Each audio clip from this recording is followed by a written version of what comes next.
14 and a half minutes past 2 o'clock. This is the Saturday afternoon program on 94.1.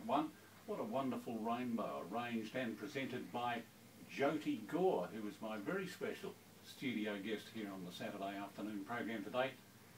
Because we met doing something together a couple of weeks ago in my other life, and Joti played me. I was lucky enough to have him play for me two of his tracks on his mobile phone. I just love this modern technology, and I said to Joti, what a great opportunity for us to get together. Joti, welcome to the Saturday afternoon program. Lovely to have you in the studio. Well, thank you so much for having me. Tell me a little about that song. It's an interpolation of two standards, of course. How did it come about? Why did you decide to do this? Well, I originally heard the song, a similar version by Ava Cassidy, which is one of my favorite singers, and I was hired to perform in Hawaii, and decided that it was a great song for the festival that was happening there, and was working with John Steiner at the time in San Francisco, who used to play for Bobby Brown, and he was having a religious service and asked me to sing at that service, and so we started playing around with songs and wanted to do something that wasn't necessarily traditional for the service, and so we just played around and ended up deciding that that was the song. It's sensational. It really is a delightful arrangement, and you have an unusual voice in many respects, in the sense that it can be light at the same time, quite strong. And how would you describe your voice? As if you were to go to a music teacher, that teacher would say to you, your voice is a, how would you classify it? Well, usually it's whatever people want. Okay. I have 4.5 octaves, so I've sang bass and I've sang baritone, and I've been hired to sing tenor, so I would probably classify myself as a second tenor with a really good bottom range and a strong falsetto as well. Yes, yes. Joti, we'll let the secret out. You and I worked together on a television commercial. That's right, folks. That's right. Thank the Koreans for that. That was wonderful. It was a terrific day. We had a lot of fun, and decided that we would get together at an occasion that suited us and suited both of us, and we could have a chat about your music. But Joti, I must ask you, and I didn't ask you at the time because time sort of ran away from us while we were working for big money. The origin of your first given name, Joti, J-O-T-I. Joti means light, so it doesn't necessarily mean, hey, look at me, I'm so wonderful, but it's, I'm the reflection of you. And so it is about that light, and it's universal. So it's Native American, it's Hindi, it's in many languages, it means exactly the same thing. Okay, I like that. I like it. It's a good concept, isn't it? It is. Yeah. I like it. Joti, apart from working in television, I know you're a fitness instructor. Right. What else do you do? I would say that I'm a wellness coach, and so I put it all together. So I do private training, I do group and private workshops. So in the wellness training, I look at nutrition, I look at people's overall experience. So I look at their lifestyle, I look at their medications and vitamin supplementation, do metal testing for them, look at the ergonomic workspace for them, and then I do yogic prescriptions for them for what they basically need, and then may do personal training. I also teach kickboxing. I'm a Bosu master trainer. Teach dance. I did New York City Ballet workout. Tons and tons of certifications, so I feel like you can't learn enough. I also do massage, and so I think that the more you learn, the more you feel like you need to learn. Sure, and which means, of course, you can apply your talent to a wide range of things to keep the wolf from the door.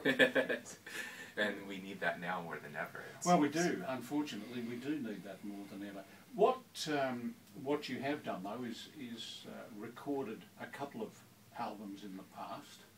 Do you have any aim to these were albums recorded in the United States? Yes, they were recorded in the United States. After my first trip here to Australia, in 2005, I came here and performed at the Culture Arts Festival in Sydney, and then did the Opera House, Olympic Park, Hyde Park, Fox Studios, and then went home to the U.S. and recorded after signing with Republic Records, a subsidiary of Universal Records. And prior to that, I had done some small recordings, but not a full album of my own. Okay. And now that album is available to our listeners? It is available on iTunes under Joti, J-O-T-I. J-O-T-I. And it is also available on Amazon and Borders and iSound.com, which is where it was #1 for 13 weeks. Well done. Congratulations. They can also check it out on my website, jotimusic.com, JOTIMUSIC.com. Excellent. And we will play another track from one of your albums shortly, but I'm interested to learn whether in fact you intend recording some more in the immediate future. Actually, yes.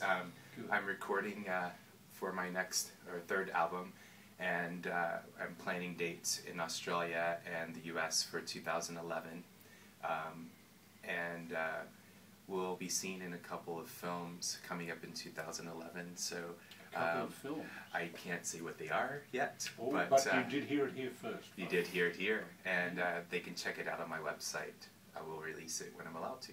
Excellent. So you've got your time certainly pretty well mapped out over the foreseeable couple of years. That's true. My agent and I worked on scheduling the next 2 years full out. I also dance, do acting for film, TV, commercial, and theater, and so we're working on the next 2-year plan. Great, great. Now the next album that you have in the pipeline, are you going to actually record it in Australia, or will it be partly recorded here and maybe mastered overseas, which seems to be the way things go these days? I think I will record it here and master it in the U.S.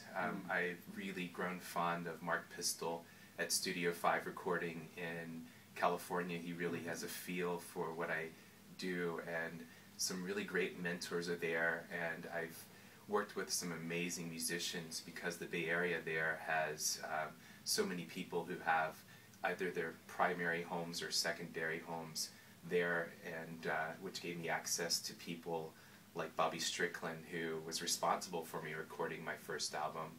I was doing a jazz concert in San Francisco for battered women at the Brava Center, and hired him as a fluke because my favorite saxophone player at the time, Stephen Locatetta, had referred Bobby Strickland, and I was like, well, I guess. And I had no idea who he was. You know, he had played with Tower of Power, Earth, Wind and Fire, has his own right. Yeah. Amazing, amazing horn player, which you'll hear later. Yeah. And he was truly amazing, and he said, well, I love these jazz songs that you're singing, but why aren't you singing your own song? Because there was a song in the show that I absolutely loved. So then he invited me into his home, and we recorded at his home studio. And his wife made us food all the time, and it was just really awesome to us. And he just basically stood back and let me do my thing, and then gave lots of inspiration and encouragement and direction. And it was a great experience. That's wonderful, wonderful. You're listening to the Saturday afternoon program on 94.1. Peter Cassidy with you, talking to Joti Gore about his life and his love of singing, I guess. Is that your first love, Joti? It is it's my second love. My first love is God. Yes, and I think that's good. What about your third? What would number 3 be, in fact, then, if it was? Would it be performing? I do love film, performing. television, dance? I would say it all, because It used to be, I would say, musical theater because that was a tricky answer because you get to do all three things. Yes, of course. And you don't have to pick one. But I do love to write and I love to sing, and I've had so many amazing experiences being in a car wreck that totaled by the San Francisco Muni, and that gave me so much to tell, and so many tragic events that gave me wonderful things to say and great life experience to talk about. Good. Good. What about live tour dates? Anything arranged in Australia in the near future here, where people could go and see you perform? Not until the end of the year, because right now I'm finishing out the year with just acting projects and some film projects. Okay, and into the studio for the album when? When do you anticipate that? I've already begun. Oh, you've already begun. Wonderful. Well, I will be looking forward to receiving that in the mail sometime soon. It will be soon. That'll be great. And of course the film projects, which you're not prepared to speak about just yet, but I hope you'll keep us up to date on the Saturday afternoon program so we know where Joti is. Absolutely. That'd be great. Joti, we're going to have to close now at coming up to 26 minutes past 2 o'clock. It's been wonderful having you in the studio. Well, thank you so much. Nice to see you again, and I'll look forward to catching up with you and keeping track of your career as you go forward. But I wonder now if you'd care to introduce the closing track, which is Never Know, titled Never Know, written and arranged by you, with Uriah Duffy, the bassist, Bobby Strickland, and perhaps you'd like to finish the introduction for us. Sure. So Never Know is a exploration of self and finding the courage and strength to live in truth, and which is the basic foundation of agape love, unconditional love. And so often we don't know what we value, what we acknowledge fully until we lose it. And so once we lose that thing, then we can actually love someone or something in ourselves. And so that's where we gain the impetus to live fully. And so that's what the song is about, exploration of self and love and truth. I like it. It has a lot of depth of feeling in the words, but also in the music itself, I think. Well, thank you so much. Thank you for coming in, Joti. Lovely talking to you again, and I'm sure we'll catch up in a professional capacity somewhere along the line. Absolutely, maybe next week. You never know. And you never know.